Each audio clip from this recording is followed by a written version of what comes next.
by giving all praises to Yahweh, Ba Hashem, Yahweh Shai, Ba Hashem, Ruach Kodash. Double honors to my teachers, the apostles of Great Millstone. Peace and mercy to the elect. And Shalom to the one-third of Yasharallah, who today are known as the Negroes, Latinos, and Native Americans, who in a time before they lost their true heritage were known as the Israelites of the Holy Bible.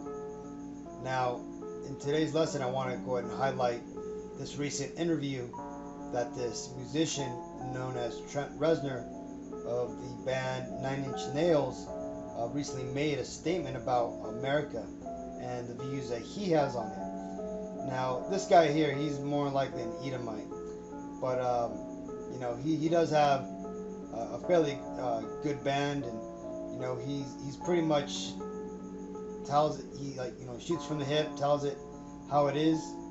And but even this guy can see what's going on, but he doesn't understand why it's happening. But I'm gonna break it down after I read his interview. Now, it tells you here, this is the highlighted part. I think you're seeing the fall of the empire of America in real time, right? But let me go ahead and read his interview, and we'll get into that part. Now I'm going to go ahead and just skip this first part because he's just talking about his upcoming band, and you know how compared to like the other contemporary pop artists and stuff. But this is the part that matters. This is where he gets political, and he starts talking about America, or Babylon the Great. He continued, what Donald Trump is doing is concerning and infuriating, and it's not the conservative agenda. It's not a question of religious preference. It's not a question of should government be big or small. I don't have any problems with those topics, but the disregard for decency and truth and civility is what really disheartening. It feels like a country that celebrates stupidity is really taking it up a notch, right? And see, and what he's talking about is like is basically what the Bible noted here in Ecclesiastes 10:6. Folly is set in great dignity, and the rich sit in low places. Right? We could look at recent events, right? I could mention a bunch, but let me just go ahead and highlight this recent event that happened in Los Angeles. You recently had this freaking devil, the Satanist, XXX Tentacion, whatever the fuck his name was. He recently got judged by the Most High and took the cold room challenge and shit. But then you had these idiots out here in LA fucking throwing a memorial for him and getting out of control, right? Instead of going crazy about what their politicians are doing and how their government is collapsing. What do? They instead go out and they do this shit for a degenerate ass rapper. Watch this. It get chaotic. Yeah, Jeff and Sharon, that's right. You see this building behind me, the car wash? People had actually climbed onto the roof and then were jumping off of that into the crowd below. And then in front of this clothing store, you still have some candles that are burning and letters and a sign in the window saying rest in peace XXX. And why here? Well, the owner of this store knew the controversial rapper. He'd interviewed him numerous times on his popular podcast. This is where people gathered and where things got rowdy last night.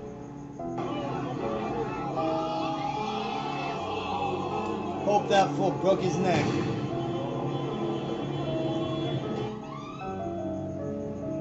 Yeah, and right there, flashbangs, tear gas, police in riot gear faced off with that crowd, blocking the street. Officers had to move in and push them all back off of Melrose Avenue. The group began gathering around 8 p.m. to remember the 20-year-old rapper named XXX Tentacion, who was shot and killed Monday in Florida in an apparent robbery.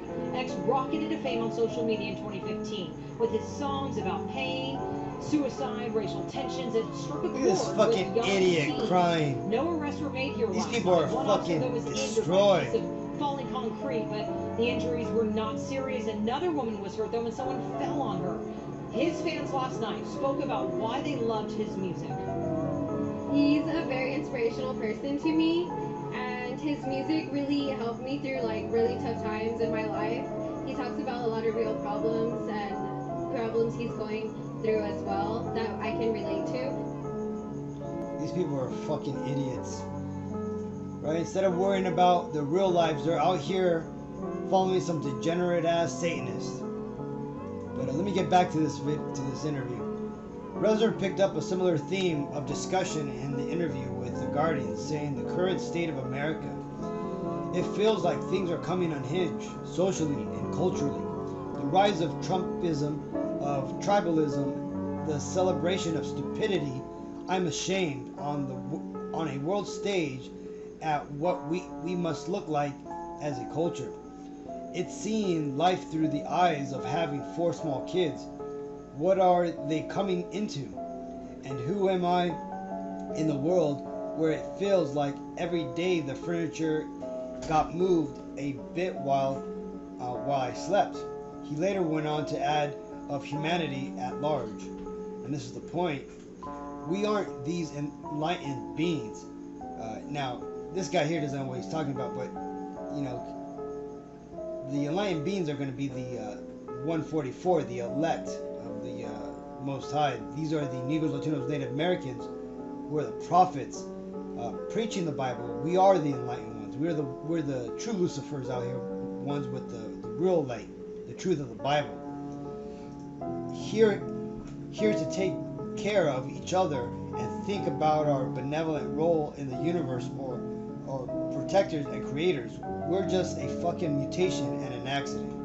You see, that right there, that's Esau not having any spiritual connection, right? As when Cain killed Abel, the Most High hid himself from Cain in his lineage, and his seed in that spirit, right? Continues. This is why the so-called Caucasians, or the Edomites, as they're called in the Bible, have no spiritual inkling, right? They'll believe in Satan, but they can't believe in God. It's just not in their soul. That was removed from them as the Lord hid himself from them, starting all the way back from Cain. Right? That's why you have a lot of these Edomites who believe that they're just a fucking mutation and an accident. Let me continue. We've got dumber, more tribalized. We found not niches of other people that focus on extremity for the miracle of everyone sharing ideas. I see a hell of a lot more racism, and that right there, that's the point, right? Because it tells you in Jeremiah 15:16, it says, "Cut off the sower from Babylon, and him that handeth the sickle in the time of harvest, for fear of the oppressing sword that shall turn every one to his own people." Right? And they shall flee every one to his own land. And also it tells you this in Isaiah 13:14. "And it shall be as a chased robe, and as a sheep that no man taketh up. They shall every man turn to his own people, and flee every one into his own land." Right? And that every man turning to his own people, that's racism. That's tribalism. Right? Just as Trent Reznor here, he's pointed out, right? He could see this, right? But he doesn't know the Bible. He doesn't know that these things have been prophesied to happen, right? Because these are the will of the Lord. Let me continue. I see a hell lot more racism. It doesn't feel like we've advanced. I think you're seeing the fall of the empire of America in real time before our eyes. The internet has eroded the fabric of decency in our civilization. And that's for the most part the meat and potatoes of this. He kind of just goes on talking about how the internet has fucked up everything and so forth. But he's right? Because right now you're seeing the destruction of Babylon the Great. Now it's also being done purposely by the wicked devils at the very top, right? The bankers and so forth. This is an orchestrated destruction of the last power or independent power on earth before these devils bring forth their new world order.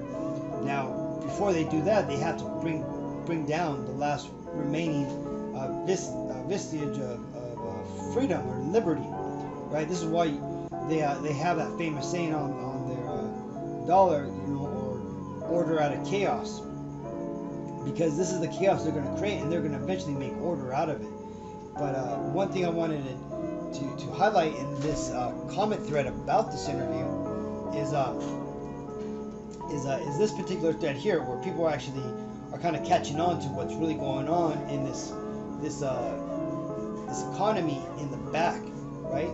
And it shows you how wicked Esau is, because he's basically leaving everybody else out to dry, right? And it says, it'd be so much easier to take too if it were because of the economic crisis or natural disaster. But this is because the stupidest and angriest people were given their shot at running the joint, and they've achieved in 2 years what our enemies couldn't in 100. And these same people are cheering it all on. And then this right here, they explain, have a good response. It says, actually, this is very closely tied to our economy. It's designed to funnel wealth and power increasingly into the hands of the few greedy narcissists. It was only a matter of time before they took over the government completely, instead of just paying to influence it. Fascism is just capitalism in decay. And that's exactly what we're going through. Right now, we are seeing a form of fascism taking over America, because this is the late state capitalism. That's what late state capitalism is. Ultimately, it's fascism, right? And this guy here basically just outlines it. It says, ding, ding, ding. Putting the incompetent leaders in charge isn't a bug. It's a feature, or rather, it's the red herring to keep everyone busy while the rich raid the government coffers. It originally happened with George W., and it's happening again with Trump. The only people who benefit from recessions are the rich. They absolutely want to remove all the government regulations on Wall Street, since it allows them to get away with shady shit. And when everything collapses, they have enough stockpiled money earned from their shady doings to weather the storm. If you're an insider, i.e. a politician being paid off, or a wealthy Wall Street elite type, then crashing the market is good. And that's exactly what's going on. See, there these rich people, the 1%, they're getting richer. And why is it? Because they're stockpiling money, and they don't care about the population anymore. You know, like George Carlin said, these greedy fucks, they don't care about you. They don't give a fuck. They're gonna get everything because they know what's happening now. Like it tells you here, the rich and poor are a growing gap, and the growing gap between them. Let me read this little part that I highlighted, because it kind of explains what's going on. But after 2000, something changed. The pace of productivity growth has been rising again, but now it seems to be lifting fewer boats. After you adjust for inflation, the wages of a typical American worker, the one at the very middle of the income distribution, have risen less than 1% since 2000, right? So what this basically means that since 2000, even though people have gotten their raises, little raises here and there, but because of inflation and how much the money deteriorates every year or devaluates every year, you really have only made 1% more since 2000 than what you're making now, right? It is in the previous 5 years, they rose over 6%. If you took into account the value of employee benefits such as healthcare, and the contrast is a little less stark. But whatever the measure, it seems clear that only the most skilled workers have seen their pay packets swell much in the current economic expansion. The fruits of productivity gains have been skewed towards the highest earners and towards companies whose profits have reached record levels as a share of GDP. And what they're talking about, they're basically talking about, even though the economy, tons of money has been dumped into the economy to try to revive it by the government and all these people who are trying to bail out the system. What's happening is all these wealthy fucks at the top, they're basically taking all the money. They're taking all the money because they're basically saying, screw everybody else. Let's get richer, and basically when the system collapses, we'll be the ones running the show. It tells you here, you're not imagining it. The rich really are hoarding economic growth. And right here, this kind of just shows, right? This is the productivity, and this goes all the way back, to about, it looks like 1950. It just shows productivity has continually grown, right? 241% since the 50s, right?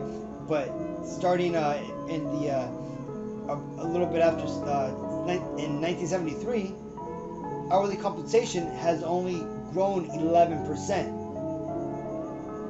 Right in the 80s is basically when Esau started pushing forward his new agenda of dumbing down the masses, bringing out his MTV, his movies with aliens and all this stuff, because at this point is when the real turning point started in the economy. Esau started to batten down the hatches and started to rob the pantry for the most part. That's what this means. Later on, he kind of just showed what the 1% since 70, what the 1%, how much money they've been making pre-tax. And as you can see, you had the 2008, during the housing recession, they were, look how much money they made, and then, it dropped, but look at what's going on. They're raising their profits. And if you go down, you see the 1%, they're all the way up here, earning the majority of the economic growth, right? To where the other 99% of us, we're hardly getting any of the growth. We're down here instead of up here. So it's another thing you also look at. It tells you, it says, are millionaires pulling out of the stock market? Heck yeah, they are. This is why you got Bill Gates and Warren Buffett. They've all pulled out. And lo and behold, the biggest turd of them all, Jacob Rothschild, just dropped a massive amount of U.S. assets, foreshadowing collapse. Right? In a grim reminder of how deeply in a depression the U.S. is among other countries, Lord Jacob Rothschild, the financial oligarch, drastically decreased his exposure to what he's called an unstable, risky U.S. capital market. Basically, he's pulled out his money. He is the founder of a chairman of RIT Capital Partners.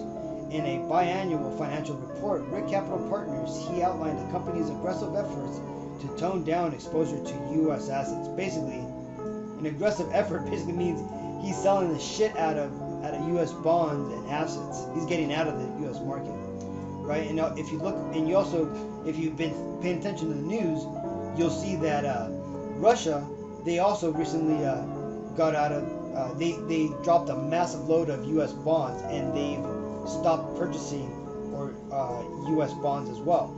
And so for the most part, people, the collapse is already happening here in America. It's just because America owns the federal or the Federal Reserve prints its own money, we're not seeing it happen directly. We're basically just, our money is just it's going through what's known as inflation right now. And soon, once things get even worse, it's going to be going through hyperinflation, which basically James 5 kind of covers what's going to be happening. It says, this is James 5:1. Go to now, you rich men, weep and howl for your miseries that shall come upon you. Your riches are corrupted and your garments are moth-eaten, right? And that's exactly what's happening with his riches, his economy, his government, his power here in America. His empire is collapsing, as Trent Reznor said. The American empire is collapsing, people. Your gold and your silver is cankered, and the rust of them shall be a witness against you, and shall eat your flesh as it were fire. You have heaped treasure together for the last days. Behold, the hire of the laborers who have reaped down your field, which is of you kept back by fraud, crieth, and the cries of them which have reaped are entered into the ears of the Lord of Sabaoth. Right? And that's exactly what's happening, right? You have all the Israelites out here working, can't make enough to eat, can't make enough to live a decent wage. We're out here praying, complaining to the Most High, and the Most High has heard this. He's seen what's going on. He sees the wickedness of these Edomites, right? Because what do? They hold back, they hold back our money, right? No, think about it, right? You're paying about 30% in taxes off the bat, right? You don't pay taxes; they take taxes out of your money. And then on top of that, you pay about another 9 to 10% in taxes on everything you buy, right? So ultimately, you're paying about 40% taxes on what you make. Think about that, people. Your paycheck gets taxed, and everything you buy gets taxed. That's about a 30 to 40% removal of the money that you make. That's fraud. And he crieth and the cries of them which have reaped are entered into the ears of the Lord of Sabaoth. Yea, ye have lived in pleasure on the earth, and been wanton. Ye have nourished your hearts as in a day of slaughter. Ye have condemned and killed the just, and he doth not resist you. And that's exactly what we do, right? Because over here you always see Jake out here always pleading with the man. Yes, sir. Yes, ma'am. Please. But what happens? No, they're taking advantage of us. But the time's almost up, as Trent Reznor has said, right? I think you're seeing the fall of the American Empire in real time before your eyes. And that's exactly what's happening. Because people are starting to wake up to this truth, on a secular level, right?